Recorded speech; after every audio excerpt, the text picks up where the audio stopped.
¿Cómo van con este cierre de cuatrimestre ya pasado la mitad del cuatrimestre?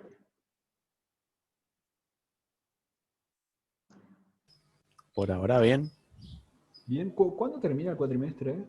Yo ando un poco perdido con La eso. segunda semana de diciembre. La segunda semana de diciembre, bien. Bien. Está el calendario académico en la página, ¿sí? La segunda semana de diciembre termina. Ahí ya tenemos que cerrar todo.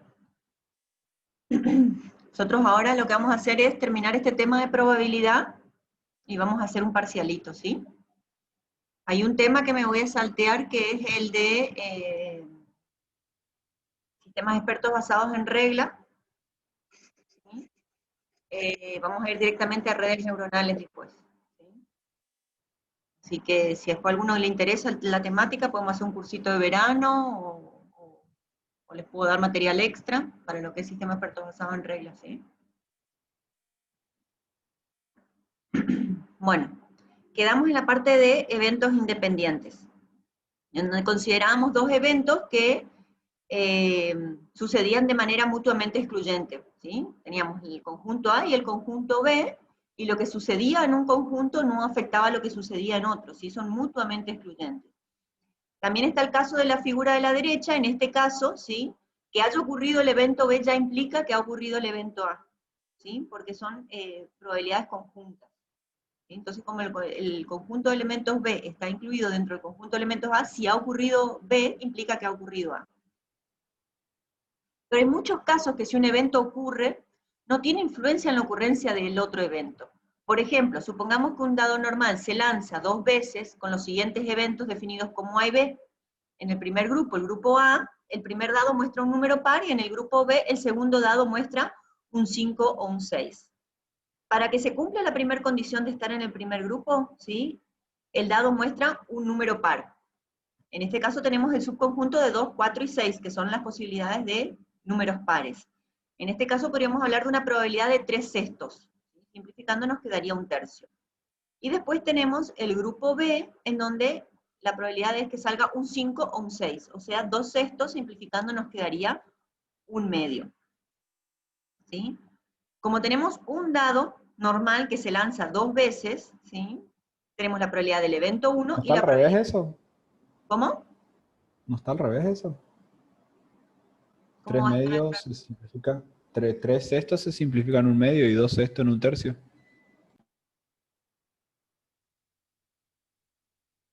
¿O yo estoy equivocado? 3 dividido 1, 3, 3 dividido 2, 6. Sí.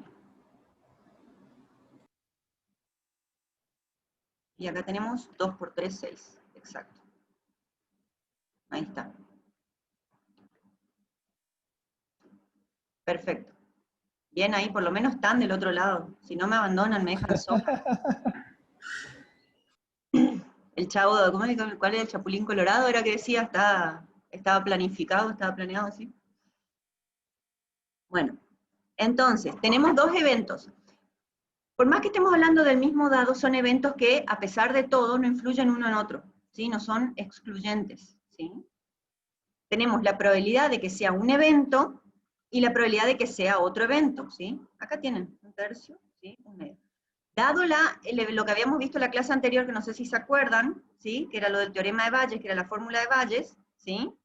Esta que habíamos visto en la clase anterior, si aplicamos esta fórmula del teorema de Bayes, diríamos que la probabilidad de A intersección B dividido la probabilidad de B, ¿sí? Que en este caso es un sexto dividido un tercio, nos daría un medio, ¿sí? Y la probabilidad de eso es la probabilidad de que ocurra el evento A dado que ha ocurrido el evento B. ¿Por qué? Porque si ha ocurrido el evento A, tenemos los valores 2, 4 y 6. En ese caso, ¿sí? Se disminuye el subconjunto de valores posibles y la probabilidad de que ocurra el evento B es de el 6 únicamente, ¿sí? No del 5 y del 6, ¿ok? Por eso entonces la probabilidad de A intersección B dividida la probabilidad de el evento B. Después de que ocurra el evento B, dado que ha ocurrido el evento A, en este caso, ¿sí? El evento B es que salga el 5 y el 6. De ahí la única probabilidad de que quede que ocurra el evento A es el 6, ¿sí? Porque el 2 y el 4 ya estarían excluidos del conjunto, ¿sí? Entonces ¿Puedo la hacer una probabilidad de... consulta? Sí. ¿Cuál sería la representación de A intersección B? O sea, cuando decís la probabilidad de A con la intersección B. A ver, vamos a ver. Pero, Sí, sí, porque te voy a tratar de dibujar acá, ¿sí? Porque en el pizarrón sería no, más fácil. el de los dibujos entendí, no lo entiendo con números, porque yo leí toda esta diapositiva y no lo entendí con números. O sea, ¿qué caso caería en ese, digamos? Ahora vamos a tratar, sí, vamos a tratar de hacerlos entre todos, ¿sí? A ver si ustedes por ahí pueden. Vamos al...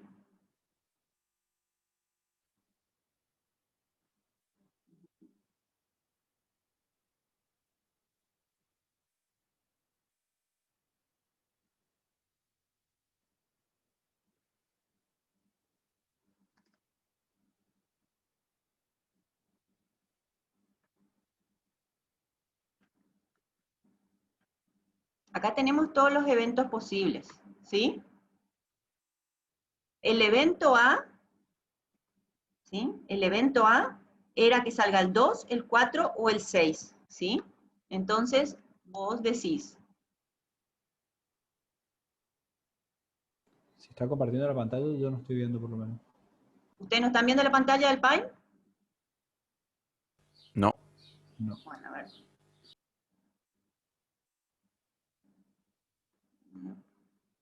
¿Ahí? ahora sí.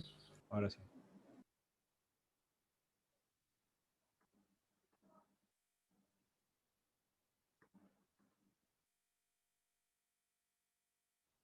Me va a costar hacer este subconjunto, pero bueno.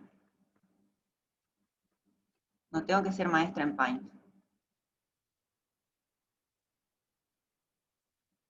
Bueno, esto que les acabo de remarcar acá es el 2, el 4, el 6. Este es el subconjunto A, ¿sí?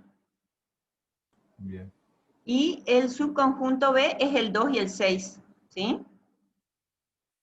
Entonces, a ver si puedo cambiar de color. Claro, entonces la intersección es solo el 6, por eso es un sexto. Claro, ¿se entiende? ¿Sí? Si yo Bien. te hago acá la intersección entre el 2 y el 6, ¿sí? Que es el otro, el subconjunto B, que está conformado por esos números, el 5 y el 6, perdón. Vamos a ver si puedo Claro, sí. terminar.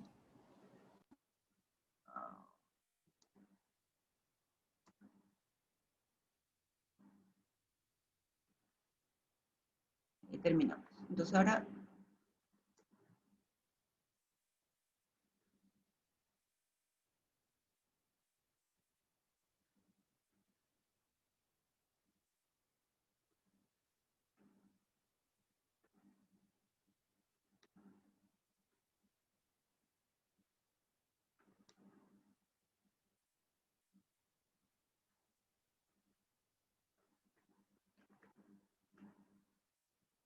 Qué feo esto, bueno. Pero ahí ustedes más o menos le van entendiendo, ¿sí? Entonces, Sí, sí, sí. todo esto que está dentro del verde, ¿sí? Esto es el subconjunto B, y todo esto que está acá arriba es el subconjunto A. Si yo digo A, intersección B, ¿quién sería el único elemento que está en la intersección de los dos subconjuntos? El 6. Claro, el 6, y si yo lo quiero calcular, Ese sería el único elemento que está en la intersección de ambos conjuntos, ¿ok? claro. Pero mi consulta es matemáticamente, si yo tengo una intersección, tengo que multiplicar las probabilidades. Todo depende del evento. Todo depende de los eventos, ¿sí? Ah, ¿Ustedes bien. quieren hablar del ejercicio? Vamos y les muestro los ejercicios que les dejé, ¿sí? Yo no sé si ustedes terminaron las filminas o quieren que yo termine con las filminas, ¿sí? Porque si no, vamos a ver los ejercicios que les dejé, si es esa la duda que tienen. ¿Dónde está? Como quiera el resto. Acá. Yo les puse ya en el aula virtual los ejercicios resueltos para que vayan comparando, ¿sí? El primer ejercicio era si la urna 1 contiene X esferas blancas e Y esferas rojas, ¿sí? Esto tiene que ver con lo visto anteriormente. La urna 2 contiene Z esferas blancas y B esferas rojas. Se escoge al azar una esfera de la urna 1 y se pone en la 2, entonces se escoge al azar una esfera de la urna 2, ¿cuál es la probabilidad de que esta esfera sea blanca? ¿Sí? Ese era el primer ejercicio. Entonces, primero tienen la probabilidad conjunta, la probabilidad total de los eventos, que es la probabilidad del evento Z y del evento B sin tener alterado el conjunto inicial, que es Z más 1 sobre Z más B más 1, ¿sí? Y después lo que tienen es de que suceda el evento de las esferas blancas, ¿sí? Entonces ustedes dicen, el subconjunto, acá tenemos las probabilidades totales, Z más 1, más Z más B más 1 por X sobre X más Y, que sería el primer conjunto. Y después tienen Z sobre Z más B más 1 por, y acá tienen el otro subconjunto que es Y sobre X más Y, ¿sí?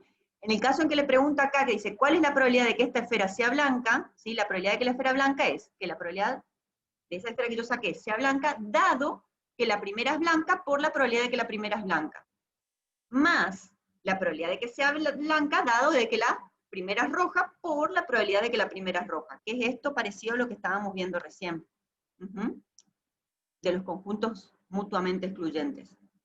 Pero acá lo que pasa es que mi subconjunto cambia, ¿sí?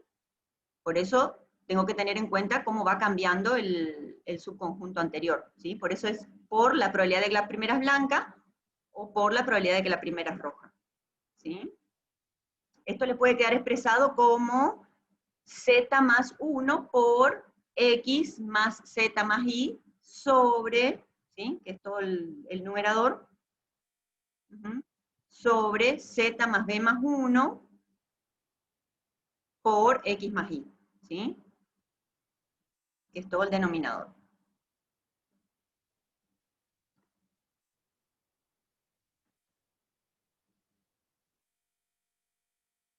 Este es el de los focos o tubos. ¿Esos dos son una división?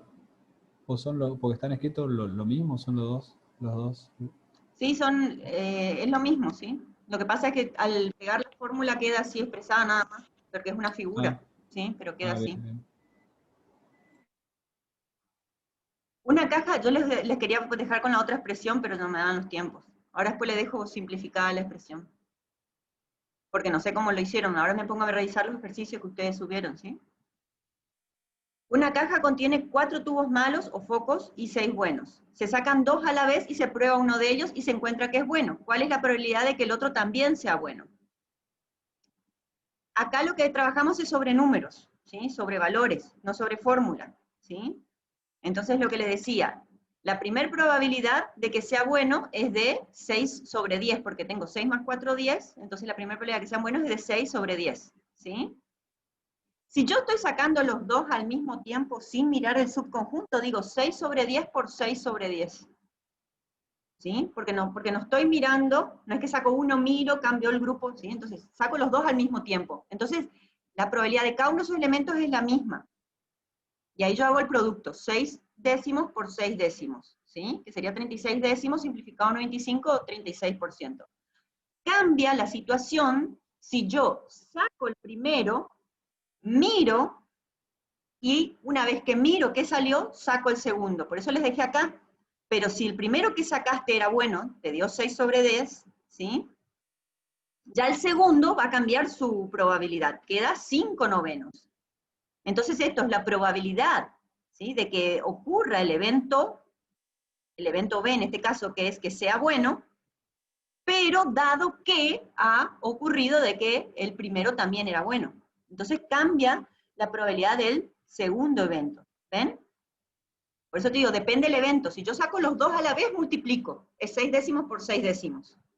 ¿Sí? Porque cada uno tiene la misma probabilidad. Pero si yo saco uno y veo qué salió, me modifica la probabilidad del segundo. ¿Se entiende? Son probabilidades condicionales. Entonces ahí yo digo, la probabilidad de que sea bueno, dado que, después el segundo es la probabilidad de que sea bueno, dado que el primero ha sido bueno también. ¿Sí? Entonces ahí es el producto, pero te cambian los porcentajes de las probabilidades. Por eso les di este ejemplo y me vine acá al ejercicio cuando me preguntaste si es producto. Es intersección y es producto, cambia según el evento. O sea, si alguno de ustedes me respondió esto, 6 décimos, está bien. Yo supongo que sacaron los dos al mismo tiempo. Pero si alguno de ustedes me dijo algo como esto en el ejercicio, también está bien, porque supusieron que sacaron uno, miraron y cambió la probabilidad al sacar el segundo. ¿Se entiende lo que les quiero decir? O sea, son ejercicios capciosos para que ustedes piensen y no todos necesariamente te van a responder lo mismo. Si ustedes piensan un poquitito y charlan y discuten en su grupo, algunos me pueden responder de una forma y otros de otra, pero me tienen que fundamentar las respuestas. ¿Se entiende?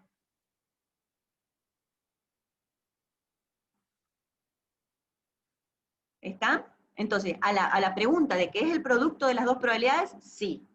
¿Sí? Cómo yo aplique los porcentajes de esas probabilidades va a depender del evento, cómo suceda el evento. Si el evento es condicional o no es condicional, si está condicionado por el evento anterior o no. ¿Ok? Claro, pero en este caso específico sería correcta la primera porque el enunciado te lo dice, se sacan dos a la vez. Claro, por eso les puse acá, se saca dos a la vez, ¿sí? Y por eso les puse este ejemplo acá, ¿sí? Pero les puse acá, pero, sí, supone, alguno me dijo, saco uno, miro, ¿sí? Por eso les puse las dos opciones, ¿ok?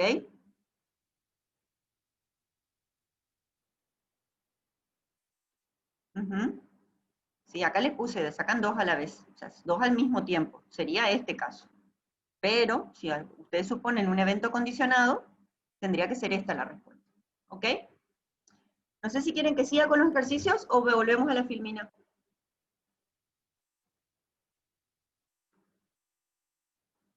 Termino con el tercer ejercicio, ¿sí? Que podían haber hecho, porque después el cuarto ejercicio va a depender del planteo de cada equipo, de cada grupo, ¿sí? El tercer ejercicio también es una pregunta como para pensarla un poco, ¿sí? Tengo dos eventos que son independientes uno de otro. El tema es las cartas que yo saco de una baraja y el lanzamiento de un dado, ¿sí? Se lanza un dado de manera independiente y se le escoge al azar una carta. Son dos eventos independientes uno del otro. Pero las preguntas son las que tienen la trampita. La primera pregunta dice, ¿cuál es la probabilidad de que el dado muestre un número par y la carta sea un palo rojo? Y la otra pregunta dice, ¿el dado muestra un número par o la carta sea un palo rojo? ¿Sí? En este caso, ustedes tienen las probabilidades independientes de cada uno. De que sea un número par, el dado es de 3 sextos, ¿sí? 3 pares, 6 caras. Y en la carta tenemos la mitad del mazo de un color y la otra mitad de otro color, 26 sobre 52. ¿Sí? Entonces ahí tenemos la probabilidad del primer grupo por la probabilidad del segundo grupo. ¿Sí? Acá les puse probabilidad de A intersección B, probabilidad de A por probabilidad de B. ¿Sí? En este caso sería 0,5 por 0,5, la probabilidad conjunta es 0,25. Ahora, la segunda pregunta que le decía el O, ¿sí? La probabilidad de la unión de dos sucesos, va a ser igual a la suma de las probabilidades, pero restando la probabilidad de la intersección. Entonces, en ese caso tengo la probabilidad de A unión B es igual a la probabilidad de A más la probabilidad de B menos la probabilidad de A intersección B. En este caso tenemos 0,5 más 0,5 menos 0,25. ¿Sí? En ese caso sería 0,75 o 3 cuartos la probabilidad de el O. ¿Ok? Bien. El cuarto ejercicio, ¿sí? Eso dependía de cómo lo planteen ustedes, y como nosotros no llegamos a ver hasta el final de la filmina, que es el tema de las enfermedades, no sé cómo lo plantearon ustedes, así que tengo que mirar qué subieron cada uno de los equipos, ¿sí? De los grupos. Acá le proponía que crearan su propia de división del espacio de estado, porque en la filmina hay un ejemplo. ¿Ustedes todos miraron las filminas de la 40 en adelante? ¿Ya las revisaron? ¿Ya las vieron? Sí, no, Yo puede no, ser. profe. Bueno, entonces vamos a parar acá en el ejercicio 4 y vamos a volver a la filmina. Díganme, en todo caso, si quieren, si ya lo vieron. Profe, una pregunta. Sí.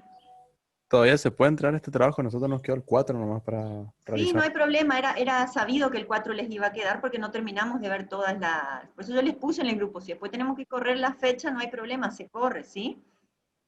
Muchas gracias. Acá en la filmina, justamente habla de la probabilidad de A intersección B, dado que ha ocurrido un evento, ¿sí? De los eventos independientes, y retoma el tema de valles, que solamente llegamos al planteo de la fórmula.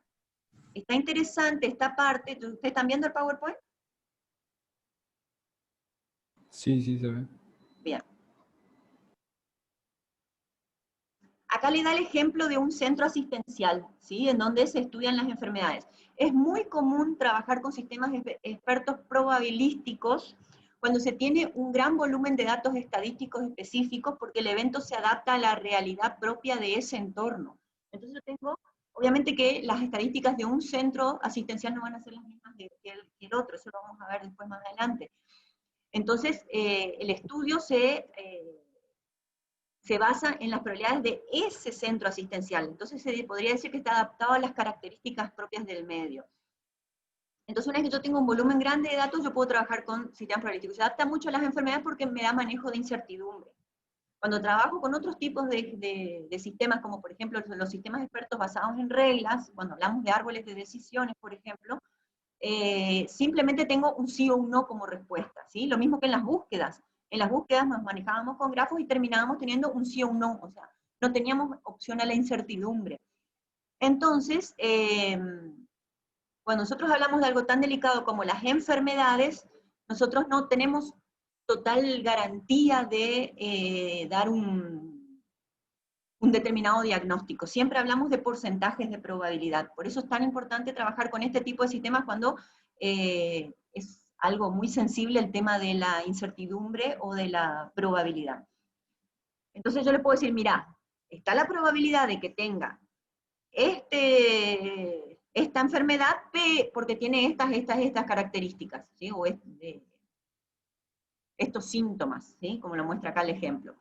Pero la probabilidad es del tanto por ciento.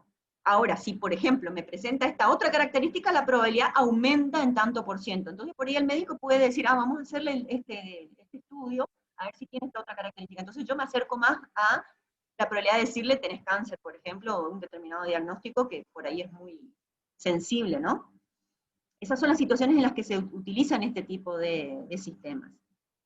Supongamos acá que un paciente puede estar sano, no tiene enfermedad, o tiene M-1 enfermedades. Por simplicidad, tómese este conjunto como variables aleatorias dentro de un subconjunto de sub M, en donde digamos que el conjunto de sub I significa que el paciente tiene la enfermedad, y el conjunto de sub N significa que el paciente no tiene ninguna enfermedad.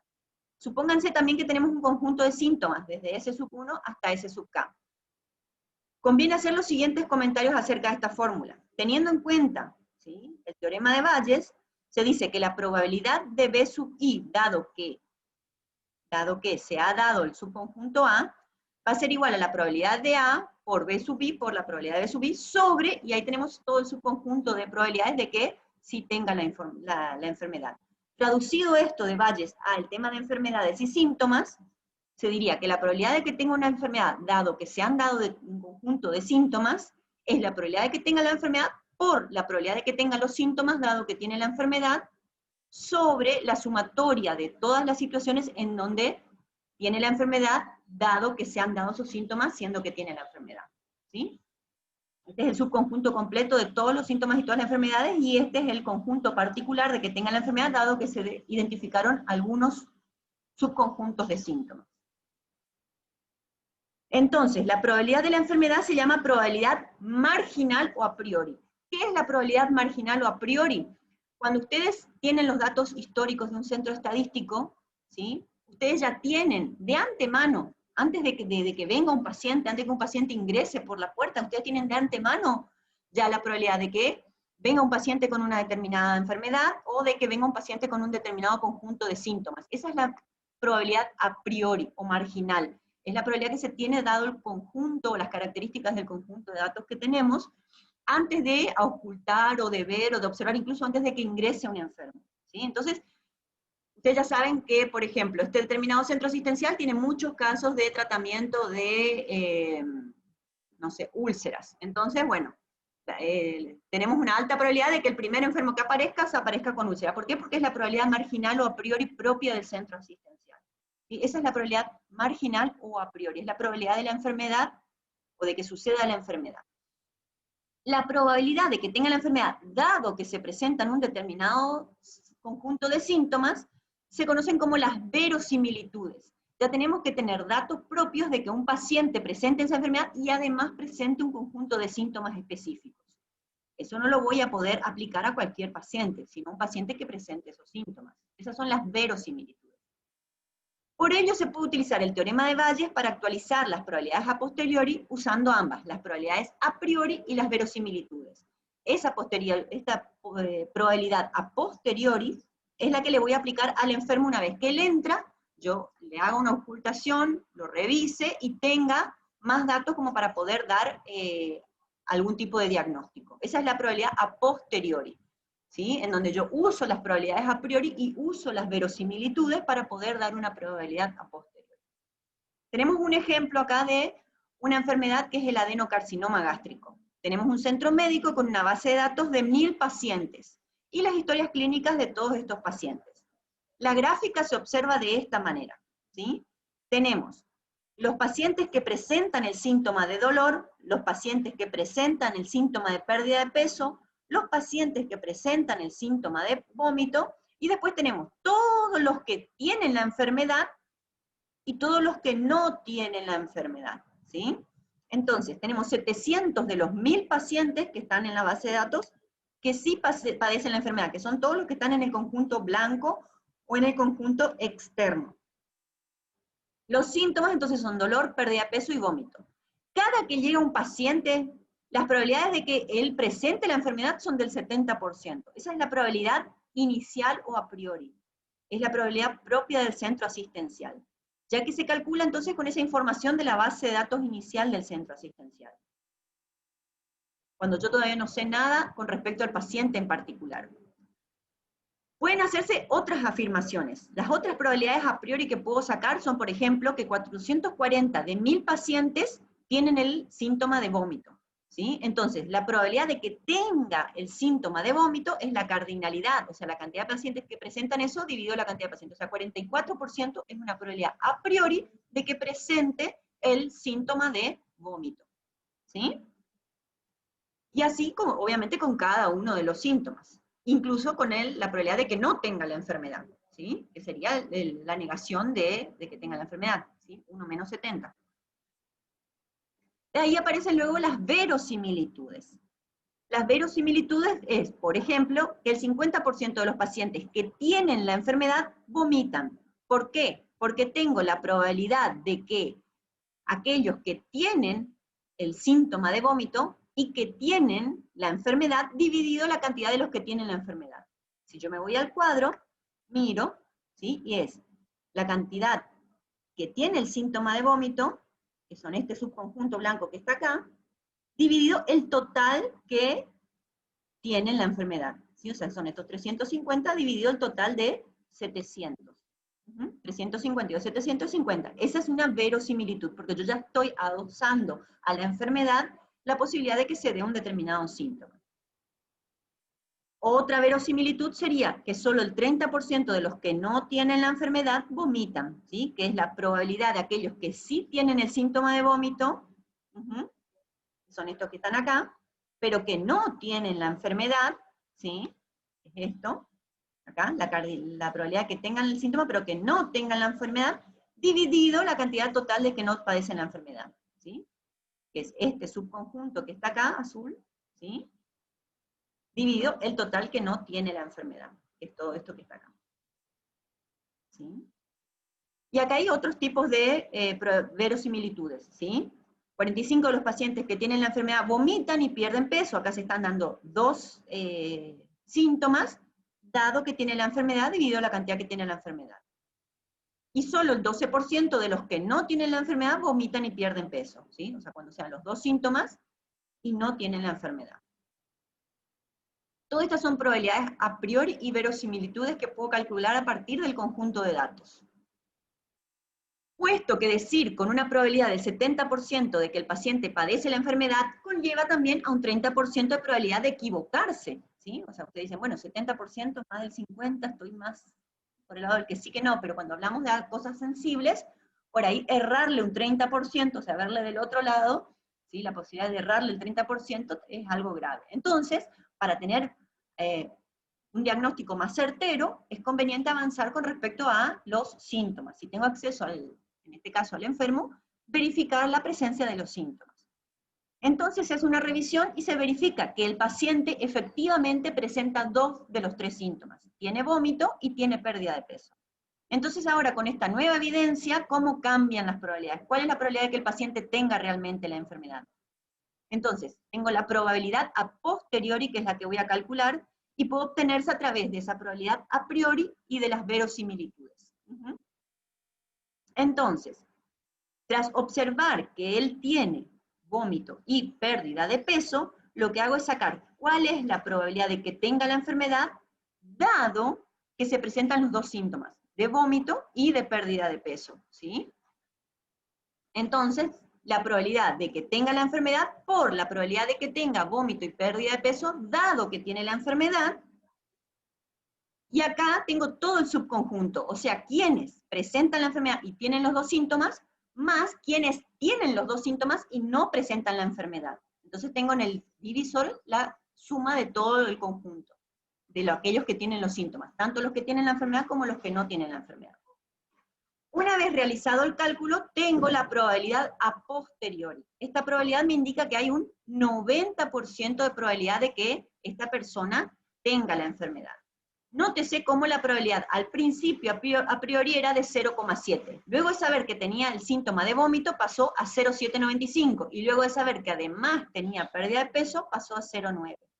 Entonces esta probabilidad puede ser lo suficientemente alta como para que realmente el doctor pueda arriesgarse a darle un diagnóstico positivo y decirle al médico al enfermo que tiene esta enfermedad.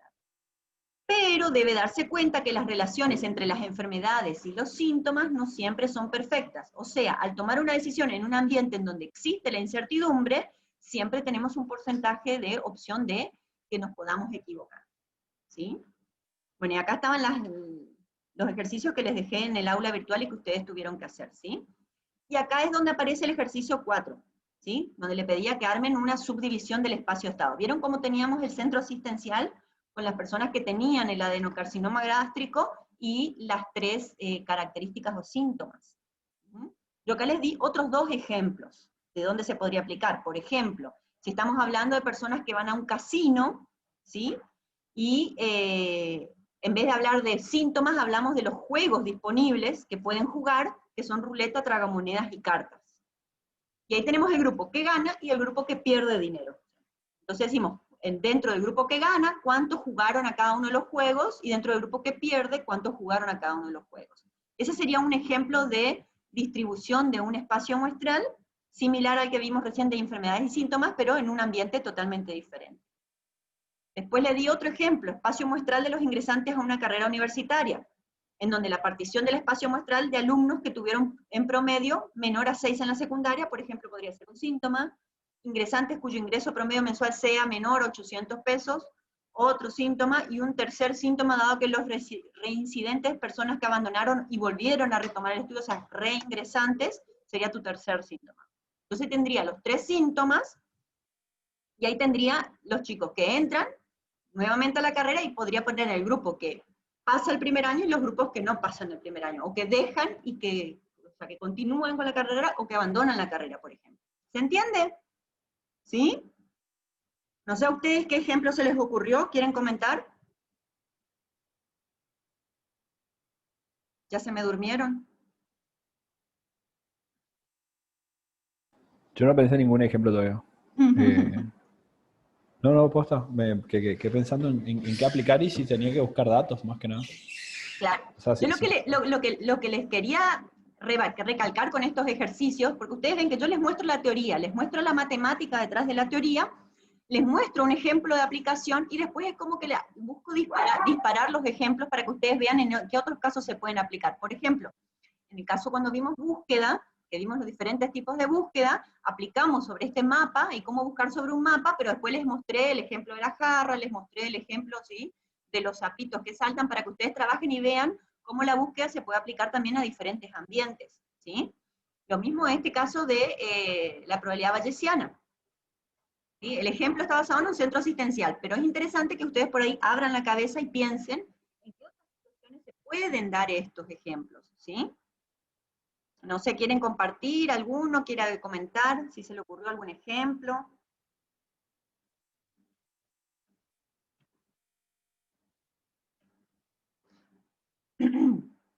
Yo voy a avanzar sobre la siguiente filmina mientras ustedes, si alguno quiere hablar, habla y me avisan, ¿sí?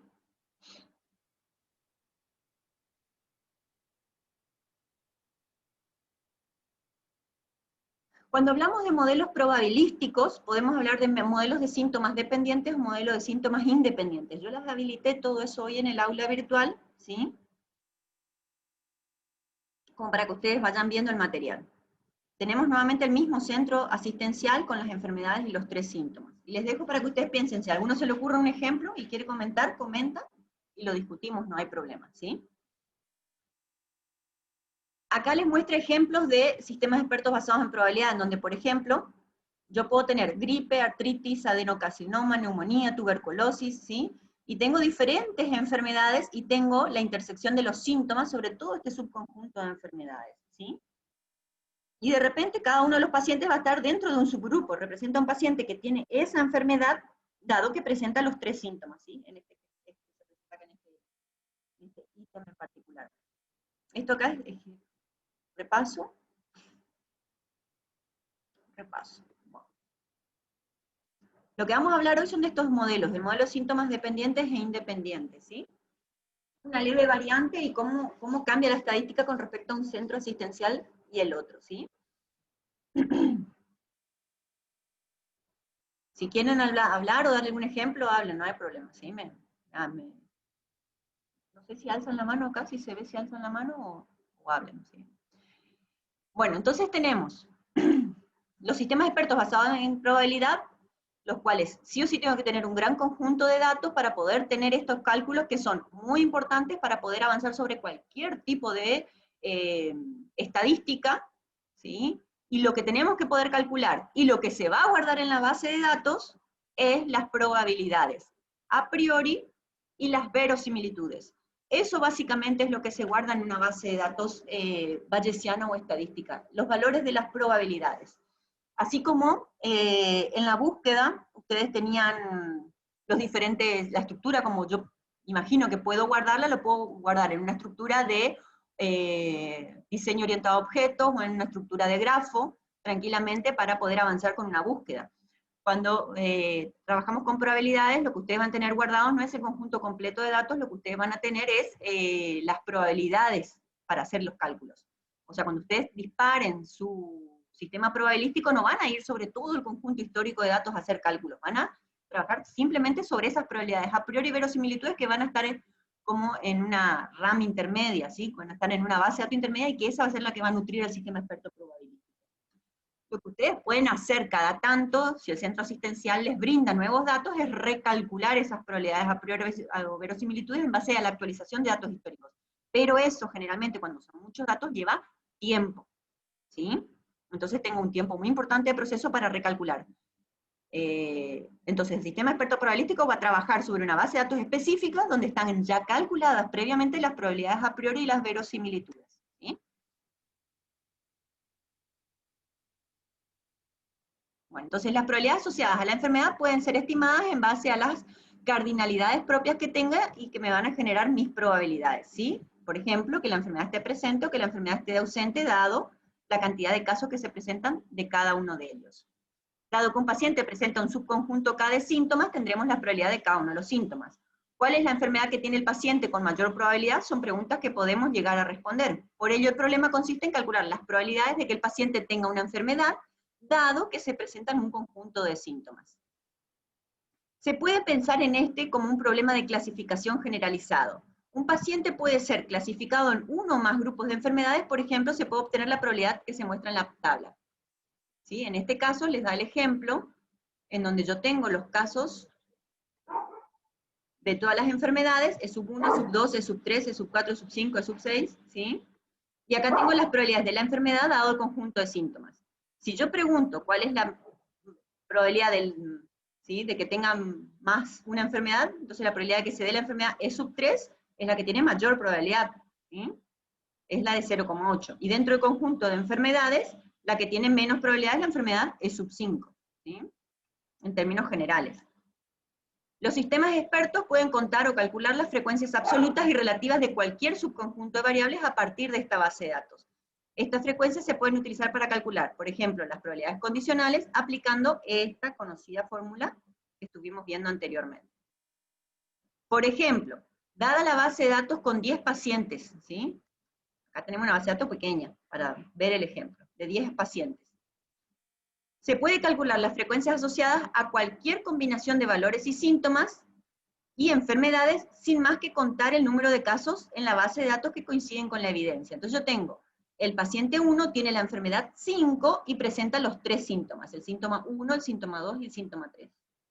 El paciente 2 tiene la enfermedad 2 y presenta los síntomas 1 y 3, no el síntoma 2, por ejemplo, ¿sí? Y así por cada uno de los pacientes tengo los datos. Por ejemplo, la cardinalidad de que la enfermedad no sea E1, dado que tiene el síntoma 1,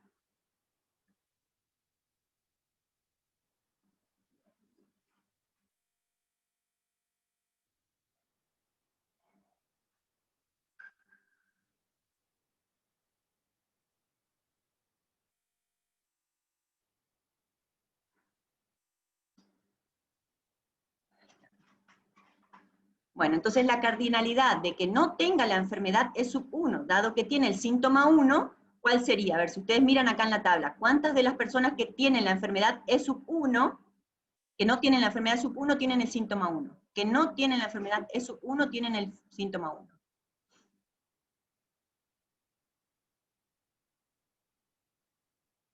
Y el síntoma 2. Acá tengo, este tiene el síntoma 1, y tiene el síntoma 2. Este tiene los dos síntomas, ¿sí? ¿Y tiene qué enfermedad? La enfermedad E5. No es la enfermedad E1. Sería un caso, ¿sí? Podría decir que tiene también el síntoma 3, por ejemplo. En este caso, acá, no tiene el síntoma 2, solo el 1. Este sí tiene los dos síntomas y tiene la enfermedad E3. No es la enfermedad E1. Después tengo acá dos que no tienen ni el síntoma 1 ni el 2. Este tiene no tiene el 1, tiene el 2. Este tiene los dos síntomas, pero es la enfermedad de sub 1. Este tiene los dos síntomas, pero tiene la enfermedad de sub 1. Este no tiene el síntoma 2, este tiene los dos síntomas, pero es la enfermedad de sub 1, y este no tiene el síntoma 2. Entonces, personas que no tengan la enfermedad E sub 1, pero presenten los dos síntomas, tengo dos casos. El primer caso, que es el E sub 5, y el tercer caso, que es la enfermedad de E sub 3. ¿Sí? Entonces, esta puede calcularse usando las probabilidades condicionales asociadas a una enfermedad dada y a un conjunto de síntomas. Por ejemplo, la probabilidad entonces de que no tenga la enfermedad, dado que tiene los dos síntomas, ¿sí? Sería de 2/5. ¿Sí? La probabilidad sería la cardinalidad que vimos en este caso, de que tenga la enfermedad, dado que tiene los síntomas, y todos los que presentan los dos síntomas, que son 5 casos. ¿Sí? 2/5 sería 40%. Y en este caso, la negación, ¿sí? Sería la otra situación, que son los otros 3 casos que sí tienen, este que tiene la enfermedad de sub 1, este que tiene la enfermedad de sub 1 y este que tiene la enfermedad de sub 1. Son 3 casos que tienen los síntomas 1 y 2 de los 5 casos totales, ¿sí? Que es el 60%. Esto es el cálculo en base a la cardinalidad. Los sistemas expertos pueden aprender de la experiencia tan pronto como un nuevo paciente es examinado y diagnosticado, y se puede añadir esta información a la información de la base de datos. Y en este caso se cambian las frecuencias como sea necesario. Por ejemplo, si un nuevo paciente que presenta los síntomas S1 y S2, pero no el síntoma S3, se sabe que tiene la enfermedad S1, con un 60% de probabilidad. Se podría actualizar la base de datos agregando este nuevo caso y en todo caso actualizar toda la tabla anterior. Los sistemas expertos pueden tomar o ayudar a los expertos humanos a tomar decisiones, tal como: ¿la información que tengo es suficiente como para poder generar un diagnóstico? ¿Es mejor hacer alguna nueva prueba clínica o hacer algún nuevo estudio para tener más certeza con respecto al diagnóstico? ¿Qué pruebas o pruebas son aquellas que me van a dar más certidumbre con respecto al diagnóstico? ¿Sí? Van a disminuir la incertidumbre o la sospecha de la enfermedad sobre el paciente. Mi base de datos de conocimiento va a estar basada en la probabilidad y va a tener un conjunto de variables y un conjunto de probabilidades. El modelo más general se basa, ¿sí? La base de datos del conocimiento para un sistema experto probabilístico, el modelo general se basa en especificar directamente la función de probabilidad conjunta, asignando un valor numérico o parámetro a cada una de las posibles combinaciones de valores de las variables. Esto implica un gran número de parámetros si nos ponemos a pensar en nuestra base de conocimiento. Con n variables binarias, como en el caso de los síntomas que veíamos recién, 1 o 0, tiene o no tiene el síntoma, la función de probabilidad conjunta sería 2 a la n parámetros, que son todas las probabilidades de que se dé o no se dé ese síntoma, para todas las posibles realizaciones de las variables. Entonces, con n igual a 50, ¿sí? Ya tendríamos algo bastante interesante, ¿sí? Un sistema perfecto bastante grande como para poder manejar los datos. Y ahí aparecen las dos variantes que les comentaba, el modelo de síntomas dependiente y el modelo de síntomas independientes, pensando en todas las relaciones que son necesarias dado una determinada característica. En situaciones prácticas y reales, como muchos subconjuntos de variables pueden ser independientes o condicionalmente independientes, se puede obtener un modelo más simplificado que nos permita manejar una estructura que se llega a determinar si es independiente de las variables y de los números de parámetros que necesitamos manejar. El primer modelo, el modelo de síntomas dependientes, supone que los síntomas son dependientes y las enfermedades son independientes entre sí. Cada síntoma se relaciona con los demás síntomas y con todas las enfermedades. Esta sería una gráfica de un modelo de síntomas dependientes, donde tengo la enfermedad 1, la enfermedad 2, la enfermedad E sub m, y todos los síntomas. ¿Sí? Los síntomas son dependientes entre sí, las enfermedades son dependientes de los síntomas, pero las enfermedades son independientes entre sí. Se tendrá la siguiente función de probabilidad conjunta, ¿sí? La probabilidad de la enfermedad, dado un conjunto de síntomas, va a ser la probabilidad de los síntomas por la probabilidad de la enfermedad, dado que han sucedido cada uno de los síntomas. Y teniendo este conjunto de X, que son las enfermedades, y que serían los síntomas, tendremos la probabilidad de la enfermedad, dado que tiene los síntomas, expresada de la siguiente forma. La probabilidad de la enfermedad E sub I va a ser igual a la probabilidad de la enfermedad sub I, dado que tiene los síntomas, S sub 1, S sub n, va a ser igual a la probabilidad de la enfermedad con los síntomas dividido la probabilidad de los síntomas. La fórmula termina simplificándose por la probabilidad de la enfermedad multiplicado por la probabilidad de los síntomas dado que tiene la enfermedad. En este caso, en un modelo de síntomas dependiente, los parámetros necesarios para la base del conocimiento van a ser las probabilidades marginales o a priori para todos los valores posibles de E, y las verosimilitudes de los síntomas para cada una de las enfermedades, ¿sí? Como les decía anteriormente, no es práctico cada vez que yo quiero diagnosticar ponerme a analizar toda la base de datos. Entonces, si trabajo sobre un modelo simplificado, que es un modelo de síntomas dependientes, voy a tener precalculadas estas probabilidades y trabajar sobre estas probabilidades para poder hacer el diagnóstico, las probabilidades marginales a priori y las verosimilitudes. Por ejemplo, en un caso en donde tengamos m enfermedades y n síntomas de tipo binario, tiene o no tiene el síntoma, ¿sí? Nuestra base de datos de modelo de síntomas dependientes va a tener que tener m por 2 a la n menos 1 parámetros, ¿sí? Por ejemplo, si tengo m igual a 2 enfermedades y n igual a 3 síntomas, tendríamos 15 parámetros. Eso no es mucho. Bueno, a ver, pensemos, si tengo 100 enfermedades y 200 síntomas, ¿qué pasa? Se dispara. Tenemos 10 a la 62 parámetros que manejar, ¿sí? Entonces, es un modelo muy rico, es un modelo que simplifica el cálculo, pero evidentemente para grandes volúmenes de datos, ¿sí? Se vuelve bastante difícil. Vamos a ver un ejemplo. En este caso, la única enfermedad de interés es el adenocarcinoma gástrico.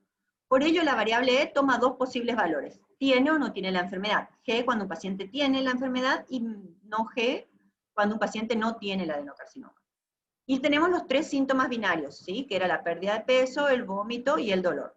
Es conveniente a veces utilizar los números 1 y 0 para indicar la presencia o ausencia de cada uno de estos síntomas. Entonces, si tenemos un modelo de síntomas dependientes, necesitamos conocer la función de probabilidad marginal y las probabilidades condicionales de los síntomas dados las enfermedades. Estas funciones se calculan y se genera una tabla como la que tenemos acá. Entonces, tengo la probabilidad a priori, ¿sí? De que tenga o no tenga la enfermedad, y dado este subconjunto de síntomas, yo puse los tres síntomas, y toda la combinación posible de que se presenten cada uno de estos síntomas. O sea, la primera opción es que no presente ninguno de los síntomas, la segunda opción es que presente dos síntomas, que no presente 2 síntomas y uno sí, en este caso el dolor, el vómito, y sí tiene pérdida de peso, ¿sí? Y así tenemos todo el subconjunto hasta que la última opción que sí presente los 3 síntomas, ¿sí? Entonces, teniendo acá todas las combinaciones posibles de los 3 síntomas, lo que se hace es calcular la probabilidad de que tenga el síntoma dado que tiene la enfermedad. Para eso armamos la primera columna, ¿sí? Entonces, contabilizando la cardinalidad, se calcula la probabilidad que tenga el síntoma dado que tiene la enfermedad. Y la segunda columna presenta para cada uno de los casos que tenga o no tenga el síntoma dado que no tiene la enfermedad. Entonces están calculados los dos subconjuntos. Entonces tengo todas las probabilidades a priori y verosimilitudes calculados por medio de esta tablita. Es una forma de tener los datos guardados. Ahora, por ejemplo, la función de probabilidad condicionada de la enfermedad, dado que estén presentes 3 síntomas, ¿cómo la calculamos? Entonces, la probabilidad, por ejemplo, de que no tenga la enfermedad, dado que tiene los 3 síntomas, por la probabilidad de que no tenga la enfermedad, por la probabilidad de que tenga los 3 síntomas, dado que no tiene la enfermedad. Las probabilidades a priori de que tenga o no tenga la enfermedad las tengo calculadas acá, en este cuadrito, y las probabilidades de que presente los síntomas, dado que no tiene la enfermedad, también los tomo, ¿sí? Del cuadro. Ahí les mostré de dónde salen los datos, tanto para que tenga o no tenga la enfermedad. Y de esa forma se calcula la probabilidad condicionada. Una vez que yo hice ese primer cálculo, lo que se hace es la normalización, ¿sí? Dividiendo ahora por la constante de normalización, que es la suma de los dos elementos, ¿sí? Para poder tener un valor porcentual representativo. Entonces sumo los dos elementos y lo pongo como cociente, y de esa forma estoy normalizando el dato.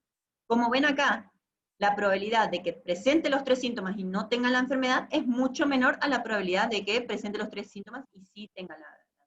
¿Sí? Esta es una probabilidad muchísimo más alta. El principal problema entonces de un modelo como este, ¿sí? Que parece bastante simplificado, que parece sencillo, que parece completo, que parece congruente, ¿sí? Es la cantidad de parámetros que tenemos que manejar, ¿sí? Porque imagínense que si tenemos muchos síntomas y queremos ir agregando enfermedades, esta tabla empieza a crecer. Claramente especificar la frecuencia para todas las combinaciones se vuelve cada vez más difícil. Y si hablamos de 100 enfermedades y de 200 síntomas, realmente es una tabla muy difícil de manejar. ¿Sí? Y acá les da la misma tabla ya normalizada, ¿sí? Con los valores normalizados. Entonces, debido a la imposibilidad de trabajar con modelos tan complejos en casos prácticos en donde necesitamos manejar un conjunto de datos muy importantes, se simplifica el modelo y aparece otra versión que es el modelo de síntomas independientes. Esta simplificación que propone consiste en suponer que para cada enfermedad los síntomas son condicionalmente independientes entre sí. Y aparece un modelo como este. Ven que lo que disminuye son todas las relaciones entre los síntomas que teníamos en el modelo anterior. Acá los síntomas son totalmente independientes entre sí, las enfermedades son independientes entre sí, la única condición está dado con respecto a la enfermedad y los síntomas. Nada más. Se simplifica. Restricciones. Considerar que para una enfermedad dada los síntomas son condicionalmente independientes entre sí, ¿sí? En vez de tener la sumatoria, tengo la productoria. Con lo cual la función de probabilidad conjunta de la enfermedad estaría dada por esta fórmula. La probabilidad de que se dé la enfermedad, dado que se han presentado los síntomas, sería la probabilidad de la enfermedad por el producto de la probabilidad de que tenga el síntoma, dado que se han presentado las enfermedades. La ecuación muestra cómo la hipótesis de independencia que hace modifica todas las probabilidades de las enfermedades cada vez que se conoce un nuevo síntoma. Por ello, la probabilidad inicial de las enfermedades van a estar dadas según el conocimiento que tengamos de cada uno de los síntomas. Y va a resultar proporcional a esa relación entre los síntomas dado que se ha dado la enfermedad. Nótese también que la probabilidad de los síntomas en el denominador es una constante de normalización y que en este caso no es necesario calcularla directamente como hicimos en el caso anterior. ¿Sí? Es esta sumatoria que tenemos acá. Los parámetros necesarios para una base de datos de este tipo, de un modelo de síntomas independientes, también van a manejar las probabilidades marginales o a priori de las enfermedades y las probabilidades condicionales, ¿sí? Acá tenemos las probabilidades condicionales, no las verosimilitudes, las condicionales de los síntomas dado que ha sucedido la enfermedad. Acuérdense que en este caso, como los síntomas son independientes, necesito tener esta probabilidad de cada uno de los síntomas dado que tiene la enfermedad. ¿Por qué? Porque se va a actualizar en base a que van surgiendo los síntomas. Entonces, ¿cómo queda nuestro conjunto de parámetros necesarios en este modelo simplificado? En este modelo simplificado necesitamos m por n más 1 menos 1 parámetros. En el caso en que tengamos 2 enfermedades y 3 síntomas, necesitamos un total de 7 parámetros. ¿Sí? Acuérdense que en el anterior necesitábamos 15. Y en el caso en que tengamos 100 enfermedades y 200 síntomas, se reduce a 20.000 parámetros, 20.099 parámetros, 20.100. En el anterior necesitábamos 10 a la 62 parámetros. O sea que, como ven, la propuesta acá reduce bastante el conjunto de parámetros. Para ilustrar el modelo de síntomas independiente, utilizamos el historial clínico de 2 centros médicos, cada uno de ellos con 1000 pacientes, con los que tienen y no tienen las enfermedades y los mismos síntomas. Los datos los vamos a ver en la tabla, y acá ven que las probabilidades varían mucho de un centro asistencial a otro. El centro médico 1 son los mismos que lo de la figura anterior, que veníamos trabajando, ¿sí? Acá tenemos cada uno. Miren cómo se armó la tabla acá. Yo tengo que tiene y no tiene la enfermedad. Es todo el conjunto de aquellos que tienen y que no tienen la enfermedad. Y acá tengo los cruces entre que presenta y no presenta dolor. Ven que acá ya no tenemos datos binarios. Ya no tenemos presenta o no presenta el síntoma. ¿Sí? Acá son datos conjuntos. Entonces yo tengo que tenga o no tenga el dolor, y a su vez tengo la cardinalidad de aquellos que, ¿sí?, tienen la enfermedad, presentan vómito, pérdida de peso y tienen dolor, que es este subconjunto que está acá. ¿Sí? Aquellos que, ¿sí?, presentan la enfermedad, tienen vómito, tienen pérdida de peso y no tienen dolor. Es este subconjunto que está acá. Acá les va mostrando cómo se armó la tabla con cada uno de los subconjuntos. ¿Sí? Por ejemplo, este 4 que está acá son aquellos que no tienen la enfermedad, presentan pérdida de peso, presentan vómito y presentan dolor, que es este conjunto. ¿Sí? Son estos que están acá. Presentan los 3 síntomas, pero no tienen la enfermedad. ¿Sí? De esa forma se armó la tabla para poder guardar las cardinalidades. Lo que le muestra acá es que en el Centro Médico 2 tenemos la misma cantidad de pacientes, tenemos el mismo subconjunto de síntomas, pero la distribución interna de las cardinalidades es totalmente diferente en un centro asistencial con respecto al otro. Son estadísticas totalmente diferentes de los síntomas en un centro asistencial con respecto al otro. Son 2 centros totalmente diferentes con 2 características diferentes. Para especificar un modelo de síntomas independientes, entonces vamos a necesitar las probabilidades marginales de la enfermedad y las probabilidades condicionales de cada uno de los síntomas. ¿Sí? Y en este caso lo que hago es calcular, tengo mis probabilidades a priori y las probabilidades marginales, ¿sí?, que tenga la enfermedad dado que tiene cada uno de los síntomas. Entonces acá tengo que tenga o no tenga la enfermedad, que tenga o no tenga la enfermedad, el síntoma que es el del dolor, tiene o no tiene el síntoma, tiene o no tiene el síntoma, dado que tiene la enfermedad, y tengo las probabilidades de que tenga o no tenga la enfermedad, dado que tiene o no tiene el síntoma. Estas son las marginalidades. Un aspecto interesante de los 2 conjuntos de datos es que, aunque son muy diferentes, conducen a idénticas probabilidades, como se puede mostrar en esta tablita. Es esto lo que le decía acá. Tenemos la misma cantidad en cuanto a total de enfermos, tenemos los mismos valores totales, pero la distribución es diferente internamente. Y a pesar de que las características son distintas, tenemos los mismos valores de probabilidades marginales, de probabilidades a priori, ¿sí? 0,3 y 0,7. De que tenga o no tenga la enfermedad. Vamos a ver un ejemplo, ¿sí?, de cómo se calcularon estas tablitas, ¿sí? De dónde salió el valor de que, ¿sí?, tenga o no tenga la enfermedad, dado que tiene el dolor. De dónde salió este 0,9, 0,1, 0,3, 0,7, ¿sí? Acá les muestra el ejemplo. Ustedes tienen la probabilidad a priori de que tenga o no tenga la enfermedad, y acá tengo la probabilidad de los dolores. ¿Sí? De que tenga o no tenga dolor, que tenga o no tenga dolor, dado que tiene la enfermedad. ¿De dónde sacamos los valores? Acá les muestra, ¿sí?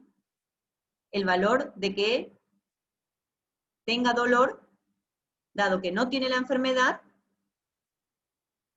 ¿sí? Los que no tienen la enfermedad son 300, o sea que todo este subconjunto va a tener el denominador de 300, que son los que no tienen la enfermedad.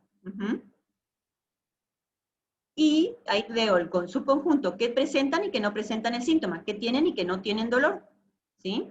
Ustedes miren acá, este subconjunto no tiene la enfermedad, y que no tienen el dolor, ¿sí? Es este subconjunto, y que no tienen la enfermedad, ¿sí? Y después que tienen la enfermedad y que sí tienen dolor, es el otro subconjunto, ¿sí? De 30 dividido 300. 300 es el total que no presentan la enfermedad. Y después lo mismo pasa con el otro subconjunto, que son los que sí tienen la enfermedad, los de 700, ¿sí? Entonces tengo aquellos que no presentan dolor y aquellos que sí presentan dolor. Y ahí le muestra cómo es el cálculo para cada una de las tablitas, de dónde salen los porcentajes. Esas serían las probabilidades marginales, ¿sí? De que tenga la enfermedad dado que presenta los síntomas. En la tabla se da la probabilidad condicional de que tenga la enfermedad dada varias combinaciones de los síntomas para ambos centros asistenciales, ¿sí? Una vez que yo calculé la primera, la segunda puede ser la negación de la primera. O sea, que presente la enfermedad, dado que presenta los síntomas, va a ser la negación de que no presente la enfermedad, dado que tiene los síntomas, ¿sí? Son excluyentes un grupo de otros. Y acá le presenta las tablas para el modelo de síntomas independientes calculados para el centro médico 1 y el centro médico 2, y lo que hace es la comparativa entre los dos centros médicos. Acá le muestra de dónde salieron cada uno de los valores, ¿sí? De las tablitas, para ir armando, ¿sí? Las tablas de valores. ¿De dónde fueron sacados los valores? Las cardinalidades de que tenga la enfermedad, dado que presenta los 3 síntomas, como les dije, acá tiene la enfermedad y presenta los 3 síntomas, es 220, dividido la probabilidad de que presente los 3 síntomas, que es este grupo más este grupo. Ese es tu denominador. Y de ahí sale el 0,98 que está acá. Una vez que yo tengo la tabla, puedo hacer los cálculos para todas las combinaciones. Por ejemplo, de que tenga la enfermedad, dado que presenta los 3 síntomas, y de que no presenta la enfermedad, dado que presenta los 3 síntomas. Y ahí yo tengo la probabilidad por cada una de las combinaciones, que tenga o que no tenga la enfermedad, dado que tiene o no tiene el síntoma. ¿Sí? Una vez que saqué el cálculo para uno y para otro, lo que hago es sumarlo y tengo la constante de normalización, que es la que voy a utilizar para dividir el resultado. Y ahí tengo el resultado para el primer grupo y el resultado para el segundo grupo. O sea, que tenga o no tenga la enfermedad, dado que presentan los dos síntomas, en el modelo de síntomas independientes. Acá lo que les muestra es la comparativa con el centro asistencial 2. Lo que les dice básicamente es que no les van a dar los mismos resultados estadísticos de un centro asistencial con respecto a otro. Ustedes pueden decir, bueno, es lógico porque a pesar de que tenían la misma cantidad de enfermos, las mismas probabilidades a priori, las características internas de los síntomas no eran iguales. Lo que les quiere mostrar este ejemplo es que no siempre el modelo de síntomas independientes se ajusta de manera adecuada para cualquier modelo. En este caso, el modelo de síntomas independientes es una propuesta que funciona bastante bien para el modelo del centro médico 1, pero no funciona tan bien para el modelo del centro médico 2. Porque comparando con los valores reales de las estadísticas y los valores que me da el modelo de síntoma independiente, en algunos casos tengo sesgo. Entonces, es la prueba de demostrar que el modelo de síntomas independientes está muy bueno, porque me simplifica un conjunto de parámetros bastante importantes. Calculo qué necesito para que funcione, las probabilidades a priori y las marginalidades. Manejo mucho menos parámetros, pero no es un modelo que se adapta de manera adecuada a cualquier situación, ¿sí? El otro se adapta mejor, pero maneja muchísimos parámetros. Todo esto que hablamos es con respecto a cómo se calculan las probabilidades para cada una de las dos propuestas y qué vamos a guardar en la base de datos de conocimiento, ¿sí? Otra parte importante del sistema es el motor de inferencia. Básicamente, el sistema experto, la parte inteligente, tiene que estar dotada de un conjunto de elementos que son la base de datos del conocimiento, que es donde voy a guardar, según el tipo de técnica de inteligencia artificial que yo utilice, donde voy a guardar el conocimiento. Ya les dije que Si por ejemplo son redes neuronales, voy a guardar los pesos. Si son si es un sistema experto basado en reglas, lo que voy a guardar son las reglas en sí. Si es un sistema experto probabilístico, voy a guardar las probabilidades, ¿sí? Eso va a estar en la base de datos del conocimiento. Después de eso tengo el motor de inferencia. El motor de inferencia es el que se encarga de cruzar la evidencia que tiene en un momento dado con el conocimiento para poder dar una respuesta. Es la parte pensante, digamos. Ese es el motor de inferencia, es la parte pensante, lo que cruza lo que tengo en la base de datos de conocimiento con los hechos. ¿Sí? Los hechos o evidencias van a estar en la memoria de trabajo. Te dan como una foto de la situación, de la evaluación en un momento dado. Esa es la memoria de trabajo, es lo que yo tengo, que pueden ser las reglas que están activas, pueden ser los valores de las variables, ¿sí? Esa es la memoria de trabajo. Es la foto de cómo está la situación de mi sistema experto en un momento dado. ¿Sí? Es lo que sabe mi sistema experto en un momento dado. Lo que puede afirmar o negar en un momento dado. Esa es memoria de trabajo. La base de conocimiento, y lo que cruza los datos que tengo del medio con mi base de conocimiento es el motor de inferencia. Para eso se dice que yo tengo una interfaz que va a interactuar con el usuario, ¿sí? Que va a ser mi subsistema, ¿sí? De conexión con el usuario, que ahí tengo mi subsistema de explicación, que es el que va, una vez que llega a algún resultado, a explicarle el resultado al usuario, y el subsistema que va a preguntar o pedir datos al usuario, ¿sí? Esas son las interfaces que van a manejarse con el usuario, ¿sí?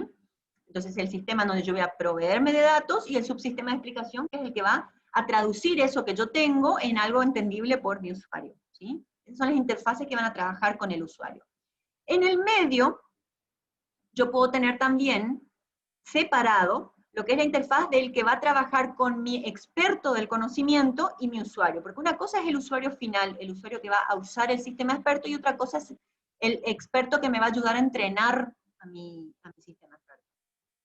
Esa interfaz que va a proveerse de datos para alimentar la base de datos del conocimiento, ¿sí? Es una interfaz especial que es para trabajar con el experto en conocimiento, ¿sí? Con la persona experta, con el que me va a ayudar a alimentar mi base de datos de conocimiento. Entre esa interfaz que trabaja con el experto y la base de datos del conocimiento, hay algo que se llama control de coherencia. El control de coherencia lo que busca es que esa información que me está proveyendo el usuario experto no cause conflicto con la información que yo ya tengo en mi base de datos del conocimiento. O sea, que yo no meta información que cause problemas o que ensucie los datos que yo tengo, ¿sí? Entonces, ese es el control de coherencia que está en el medio, entre el experto y en la base de datos de conocimiento. No sé si más o menos me expliqué todas las partes que tiene el sistema experto, ¿sí? Hasta ahora entonces vimos cómo armar la base de datos del conocimiento de este sistema experto probabilístico. Ahora vemos el motor de inferencia, ¿sí? ¿Qué necesita para trabajar el motor de inferencia en un sistema experto probabilístico?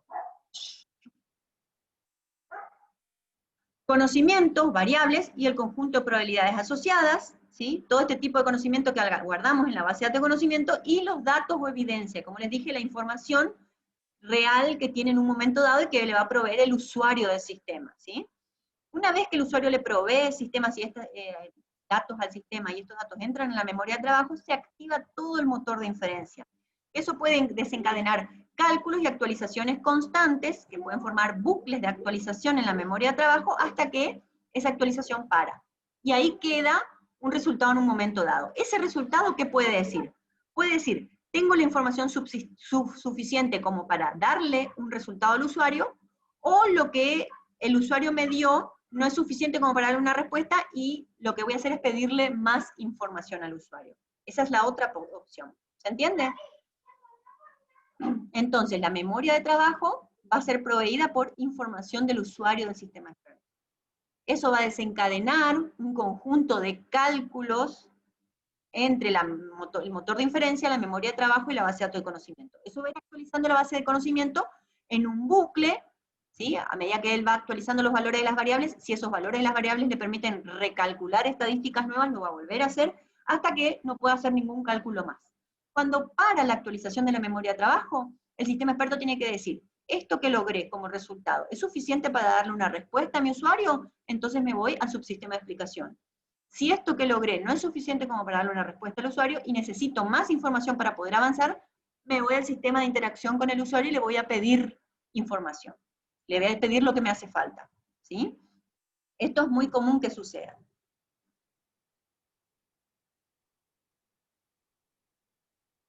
Entonces ese bucle va sucediendo entre la memoria de trabajo, el motor de inferencia y la base de datos del conocimiento. El motor de inferencia entonces utiliza el conocimiento y la evidencia para poder responder al usuario cuestiones como, por ejemplo, antes de ser examinado, ¿cuál es la enfermedad más probable que tenga el paciente? Calcula la probabilidad marginal. Dado el conjunto de síntomas que presenta el paciente, ¿qué enfermedad tiene el paciente con más probabilidad? Calcula la probabilidad conjunta y le da el valor de esa probabilidad. Las probabilidades a priori o marginales se calculan ante las evidencias y las posteriores o condicionales después de la evidencia. Todo eso sucede en el motor de inferencia. Una de las tareas del motor de inferencia en los sistemas expertos consiste en calcular las probabilidades condicionales de diferentes enfermedades cuando se conocen nuevos síntomas o nuevos datos. El motor de inferencia entonces tiene que ir actualizando esas probabilidades condicionales dada la información que el usuario va metiendo en la memoria de trabajo. Para todos los posibles valores de síntomas y ahí decidir cuáles tienen aquella probabilidad condicional más alta. Normalmente se selecciona un número reducido y se le muestra al usuario, por ejemplo, al médico o a los pacientes, para poder observar y obtener conclusiones pertinentes. El papel del término probabilidad de un conjunto de síntomas consiste en actuar como una constante de normalización. Por tanto, una decisión basada en la máxima probabilidad de que tenga una enfermedad dado un conjunto de síntomas va a coincidir con la basada en máxima probabilidad de que tenga esa enfermedad y se hayan presentado ese conjunto de síntomas. La importancia relativa de las enfermedades. Una decisión basada en la máximo de probabilidad de que tenga una enfermedad dado que se ha presentado el conjunto de síntomas coincide con ese máximo de probabilidad de enfermedades y un conjunto de síntomas que realmente se han dado. Por lo tanto, los siguientes cocientes lo van a suministrar es información de esa importancia relativa o valor posible de que sea certera la información dada, ¿sí? Esa es la importancia relativa. Entonces, la probabilidad de la enfermedad dado que tiene síntomas dividida la máxima probabilidad posible en mi base de datos. O sea, si yo tengo un valor calculado para darle como diagnóstico, pero tengo otras que tienen más probabilidad de incidencia, lo que estoy diciendo es qué tan acercado estoy de un máximo posible, ¿sí? En ese caso, el usuario va a decir si necesita más información como para tener un dato más certero o si con lo que le estoy dando es suficiente, ¿sí? Entonces, ¿qué tareas tiene el motor de inferencia? Calcular la probabilidad a priori o marginal, la probabilidad posterior y condicional, la probabilidad marginal de diferentes enfermedades, cuando se van conociendo cada uno de los nuevos síntomas o datos que entran a la memoria de trabajo, ir actualizando las probabilidades condicionales para todos los posibles valores de síntomas, y a partir de ahí decidir entonces, según mi base de datos, cuál es la probabilidad con condiciones más altas. La propagación de la evidencia es lo que le decía hoy. Cuando me ingresa datos a la memoria de trabajo, yo hago un primer cálculo de esos datos y obtengo afirmaciones o nuevos datos, ¿sí? Calculando las probabilidades.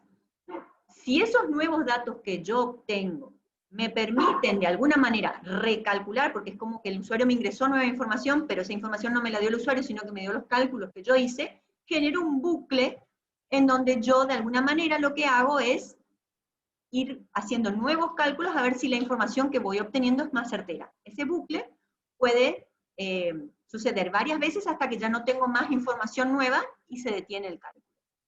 Esa es una propagación de la evidencia que se da. Entonces, no es porque no es que el motor se va a activar una vez, el motor de inferencia, cuando ingresa la información a la memoria de trabajo, sino que eso puede desencadenar un bucle de varias actualizaciones hasta que se detiene totalmente. Después, otra opción que tienen, esto como les dije es mucho más costoso, es tratar de optimizar o mejorar mi base de datos del conocimiento. Para poder recalcular todas las probabilidades que yo tengo guardadas en mi base de datos del conocimiento, todas las probabilidades a priori y las marginalidades, en el caso del modelo de síntomas dependientes, o todas las probabilidades a priori y verosimilitudes, en el caso del modelo de síntomas dependientes, tengo que trabajar sobre todos los datos estadísticos históricos. Entonces ese es un cálculo que vale la pena hacerlo si tengo un conjunto de datos que realmente me puede llegar a modificar mis estadísticas. ¿sí? Y se hace cada tanto, ¿ok?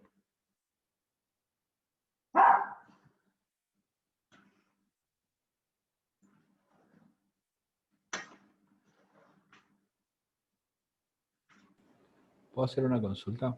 Sí.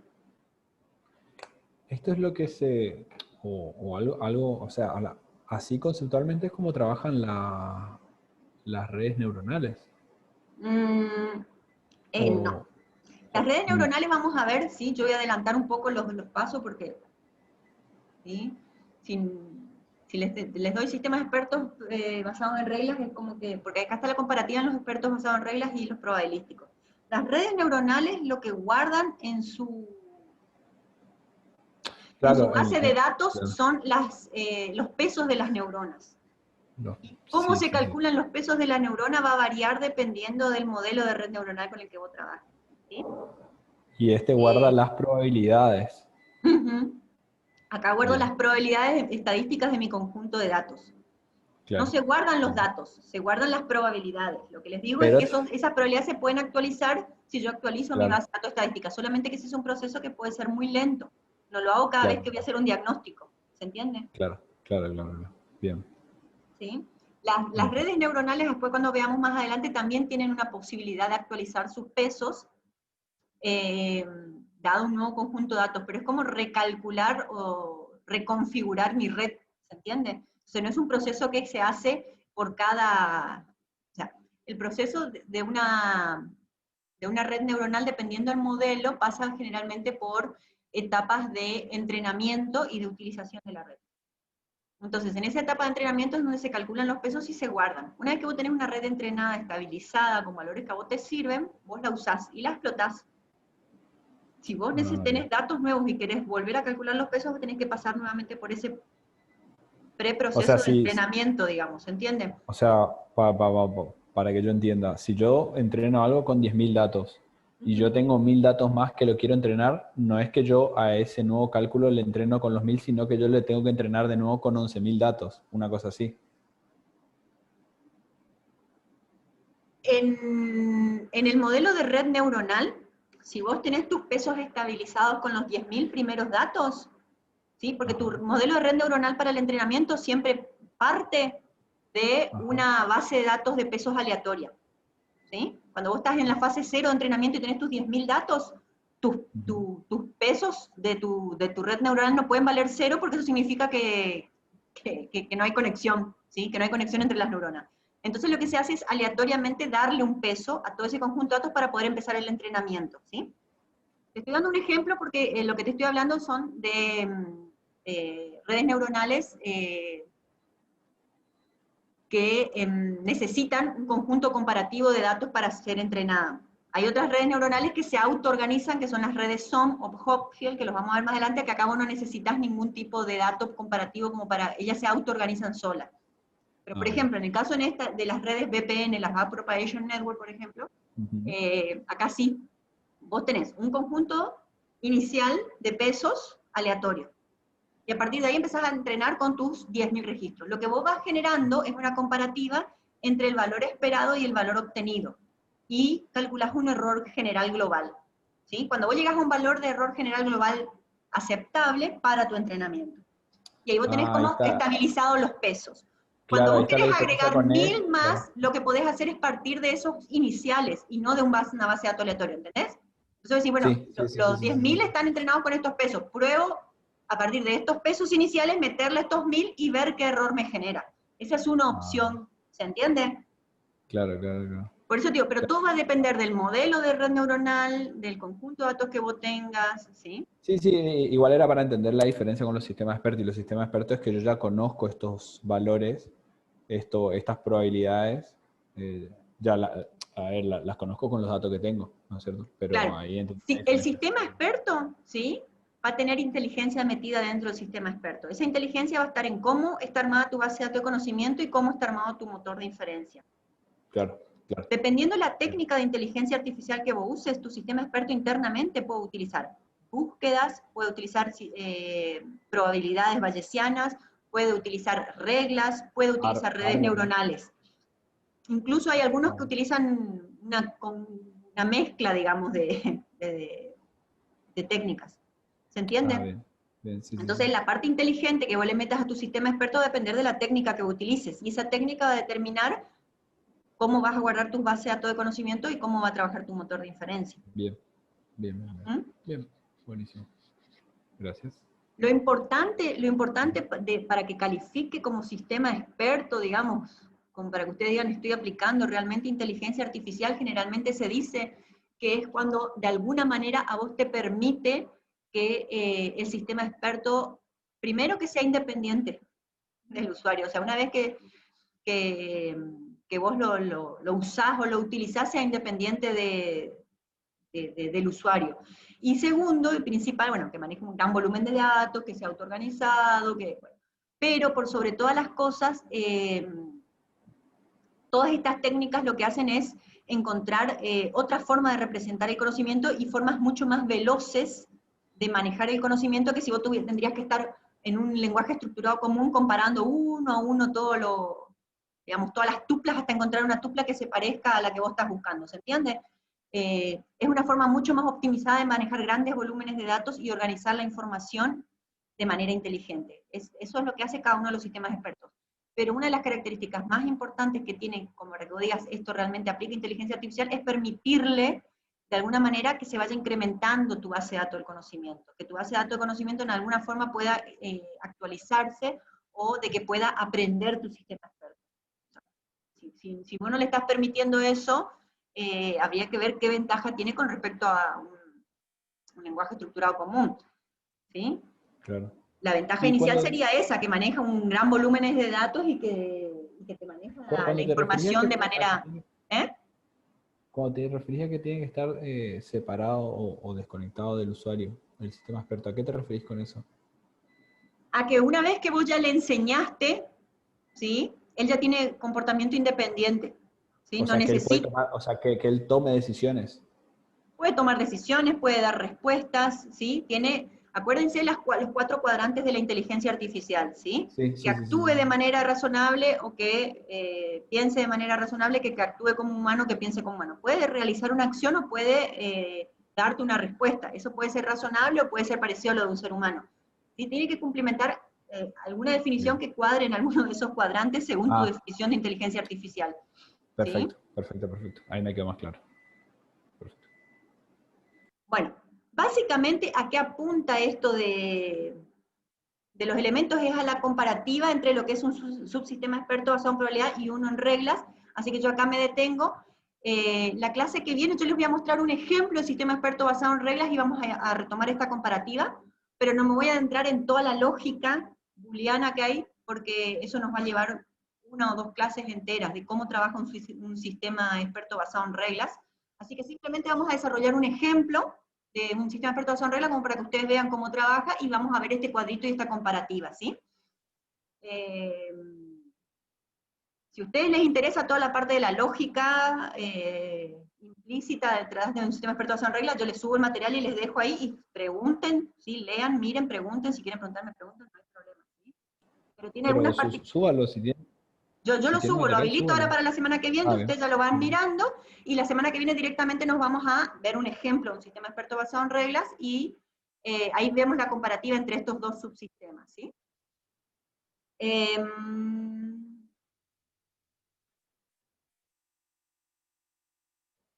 Bueno, la práctica, ¿sí? Lo que les voy a dejar, yo les subí a ustedes una carpetita con varias bibliografías, un enlace les subí también con bibliografía, ¿sí?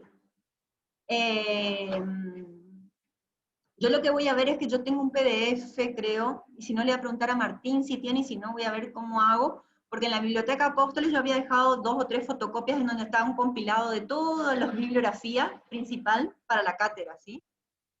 Ya que no estamos pudiendo ir a Apóstoles, voy a ver si consigo acceso a los PDF como para pasarle los PDF, ¿sí? De esta parte específica del sistema experto basado en reglas, que está muy buena, ¿sí? A ver, no les puse la bibliografía acá, pero se los voy a poner. Lo que les pido, ¿sí? Es que ustedes, lo que les mostré son 2 modelos, el modelo de síntomas dependiente y el modelo de síntomas independiente, y las ventajas y desventajas de los 2 modelos. Lo que les pido es que ustedes indaguen, porque hay mejoras. Una de las mejoras es el modelo de síntomas relevantes independientes y el modelo de síntomas relevantes independientes, que básicamente es como ponderizar determinados síntomas y decir cuáles son importantes y cuáles no. Pero lo que quiero es que por ahí ustedes busquen, lean estas dos variantes que hay y me busquen cuál es la ventaja o desventaja de usar cada uno de estos dos sistemas. Eso les dejo como actividad con respecto a esta unidad, ¿sí? Bueno, eso hasta acá. Hay un ejemplo, yo estoy entrando al aula virtual, si no me equivoco les dejé un ejemplo.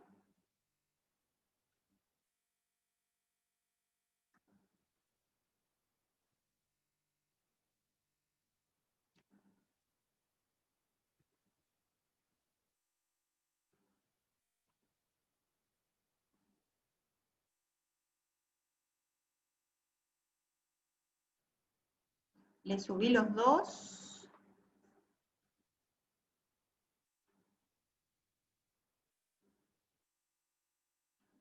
Parece que no les subí el ejemplo.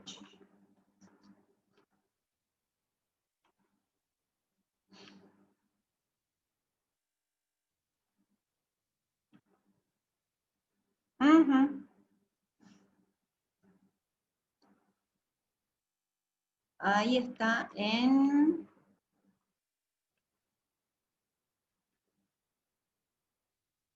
Introducción a las probabilidades y teorema de Bayes.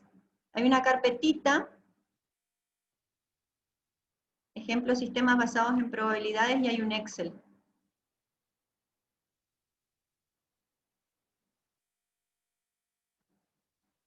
¿Sí?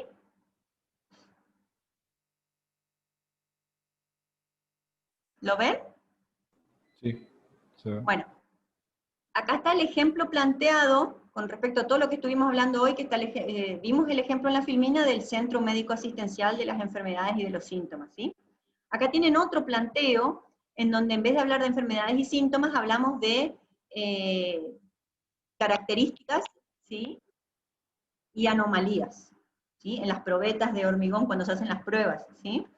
Entonces tenemos las diferentes características que puede tener y las diferentes anomalías que se presentan y los valores estadísticos que nos provee la empresa, que son estos que están acá arriba, ¿sí? Entonces le pide que calcule la probabilidad a priori, ¿sí? De que suceda cada una de las cada una de las características, ¿sí? Y después van calculando las verosimilitudes, ¿sí? Ahí están los cálculos, y acá como ven, ¿sí? Al ser una productora, ustedes se dan cuenta que la propuesta es de un modelo de síntomas independiente. Y todo esto que ustedes ven expresado acá en el PDF, lo tienen también en el Excel que les subí. Si ustedes se bajan el Excel que dice probabilidad.xls,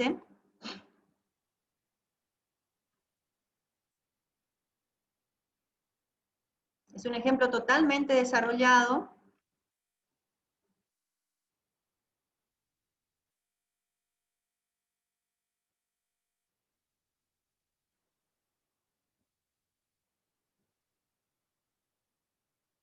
A ver, ahí estoy abriendo.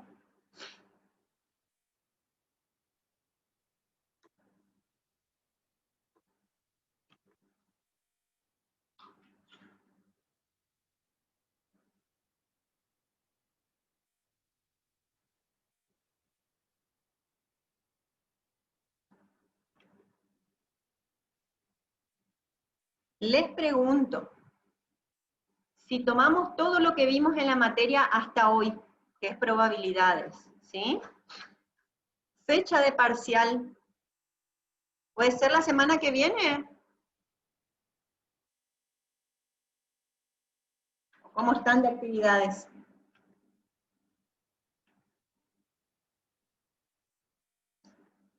No queremos parcial, profe.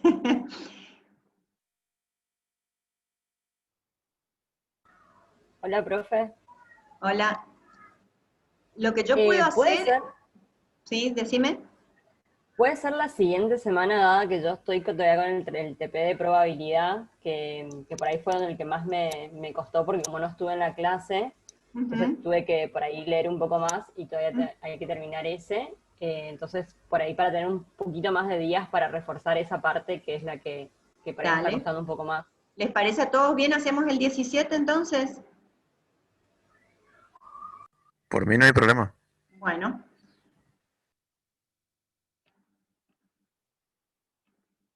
Sin drama. Bien.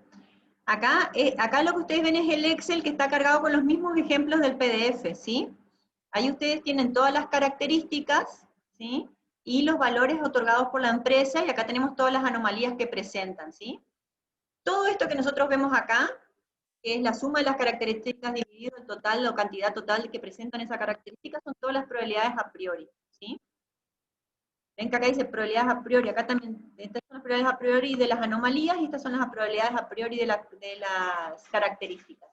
Y después lo que tenemos acá abajo son las verosimilitudes, que están calculadas en base a las probabilidades a priori, ¿sí? Y los totales que tenemos. De ahí calculo todas las verosimilitudes, ¿sí? Para cada una de las características, dado que se cumplan las anomalías. Y por último, viene la probabilidad condicional, que es esta que tenemos acá abajo, ¿sí? Esta es una forma de calcular, ¿sí? Una vez que yo calculé los valores de las probabilidades condicionales, ¿sí? Ven que es la productoria, modelo de síntomas independientes, tengo los totales parciales, y acá lo que tengo que hacer es normalizarlos, o sea, dividirlos por el total para normalizar. Ven que el valor total de la sumatoria normalizada me da 1, ¿sí? Esta es una forma de hacer los cálculos. Ustedes en el PDF tienen las dos formas de hacer los cálculos.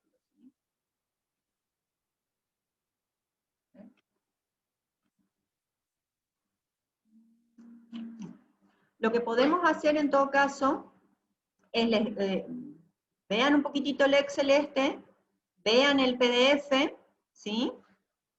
Y lo que hacemos es, la clase que viene arrancamos con todas las preguntas que ustedes tengan con respecto a los dos ejercicios. Miren los ejemplos que vimos del centro asistencial y las enfermedades y los síntomas, y miren este ejemplo de las probetas con las características de las anomalías, ¿sí?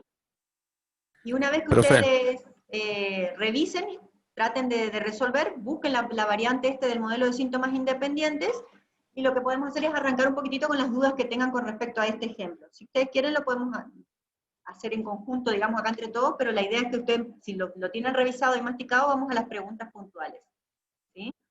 En el PDF, acá ustedes tienen los datos, ¿sí? Ven que esta tablita es la misma tablita que tienen en el Excel, y lo que les muestra es cómo se hacen los cálculos, ¿sí? De la última fila, y acá ven que dice o también. Bueno, ese dice o también es otra forma de calcular lo mismo, ¿sí? Ahí tenemos las verosimilitudes, acá abajo tienen la formulita donde dice 3, la formulita de cómo se calculan todas las verosimilitudes, eso lo pueden ver en el Excel, ¿sí? Y una vez que tenemos la probabilidad a priori y las verosimilitudes, venimos a calcular las probabilidades condicionales, ¿sí? Esta es una forma de calcular las probabilidades condicionales, los términos de la productoria, ¿sí? Y lo que tienen acá abajo es acá donde dice la segunda opción, es otra forma de calcular lo mismo. Es otra forma de calcular lo mismo. Y acá al final del PDF les pide que ustedes busquen, teniendo en cuenta toda esta info, ¿sí? Resolver este práctico calculando, ¿sí? ¿Cuál sería la probabilidad de que tenga una anomalía dado que tiene la característica 1, por ejemplo? ¿Cuál sería la probabilidad de que tenga una anomalía dado que tiene solo la característica 1 y 2? ¿Sí? Entonces, pueden ustedes mirar en base a todos estos datos, ustedes ya tienen el Excel con todas las probabilidades a priori, las verosimilitudes y las condicionalidades calculadas, ¿sí? Tienen el ejemplo desarrollado en el PDF, lo que pueden tratar de hacer es responder las preguntas A, B, C y D, que están acá presentes, y con eso arrancaríamos la clase que viene. ¿Les parece bien? Entonces la clase que viene nos centramos en las preguntas que tengan con respecto al práctico de probabilidades, y si nos da tiempo, vamos a resolver un ejemplo de un sistema experto basado en reglas, ¿ok? Buenísimo. Profe, ¿puede subir la clase de la semana pasada? No, la semana pasada hubo paro, Silmara, no hubo clases, ¿sí? Ah, claro, la otra, la que dio probabilidad. Fue la anterior, creo, entonces. Claro, Sí, por ese la yo semana subí, pasada fue del paro. Claro, Yo no la lo vi en el anterior yo aula. Ah, lo voy a buscar de nuevo. sí, la anterior yo subí, la que di probabilidad subí.